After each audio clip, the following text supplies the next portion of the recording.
the deferred benefits kind of kill adoption. When you have to invest like 6 weeks of work into a new tool, uh, you are going to bail out of that process. We wanted people to reduce the setup time so that they could achieve a benefit within the first hour of using the tool.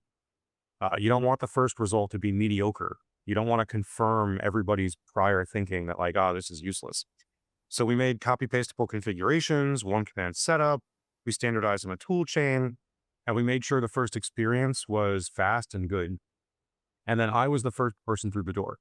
My voice as the CEO matters a lot more than people think.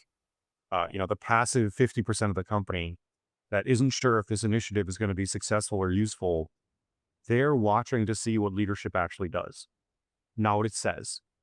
So I made sure I was visibly using the tools every day for my job. And I wanted to signal to the company that this is not a fad. It's not going to stop. There's no end to this process. This is part of what the company is now.